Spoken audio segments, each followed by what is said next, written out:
Hello everybody, thank you for joining me today for another Twilight Zone video in my Twilight Zone ranking series where I rank every episode of the original Twilight Zone from my least favorite to my favorite. Today I'm going to be talking about number 98, 90 Years Without Slumbering, written by Richard DeRoy based on a story by George Clayton Johnson and directed by Roger Kay. This is a season 5 episode, and as always there will be episode spoilers. So 90 Years Without Slumbering, I think, is kind of a little bit of an overlooked episode. I never hear too much about it. And that might be because it just feels like kind of maybe a lighter episode. But I do actually like the message behind this one. I feel like this is an episode where everything's just fine. I don't love anything in particular, but I like everything. There's nothing I dislike. And while some may find the ending a bit underwhelming, it worked for me. So this one's about an elderly gentleman named Sam. And he believes that when the grandfather's clock that he takes care of stops ticking, that he will pass away as well. And there's some backstory to that, of course. So it's a very simple plot, but that's okay because I think it's executed fairly well. Edwin is charming in the lead performance as Sam. He does a good job. It's hard to dislike this character.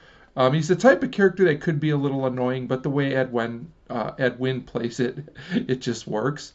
Carolyn Kearney is also okay in support as well. She does a fine job as the granddaughter. And I really enjoyed all the characters in this episode. There's a psychiatrist, and there's even a neighbor character named Carol that I liked for the most part. It's easy to root for these characters, I feel like. So in the first part of this episode, this elderly gentleman named Sam is working on this clock a lot. You could definitely call it a bit obsessively, and his granddaughter and her husband are concerned. They want him to see a psychiatrist about this because they think maybe he's not well as he's getting older.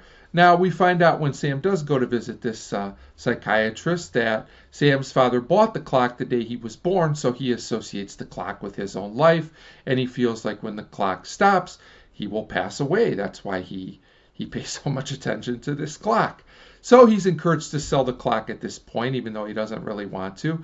But Sam finds out that there's a neighbor named Carol that will take the clock on the condition that he can perform maintenance on it every couple of days. So he figures this is a good compromise. It will make his granddaughter happy, and he'll still be able to work on the clock. Well, things seem to be working out okay until the neighbors go on vacation, leaving the clock unwound. So now Sam gets desperate, tries to break in, but he's caught by a police officer and brought back home. So now Sam's really distraught, and he figures he'll just be a goner as soon as the clock stops.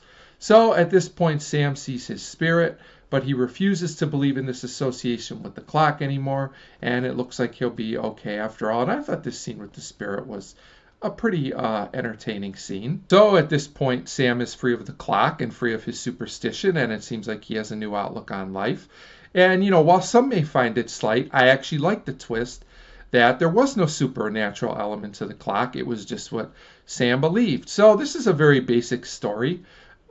Nothing overly exciting, but I just think it's a pleasant episode to watch. I like the message as well about how sometimes when you worry or obsess too much about something, it maybe keeps you from living life to the fullest, or at least gives you a different perspective. So this is a solid episode. Like I said, nothing great. The scene in the psychiatrist's office is probably the weakest in the episode.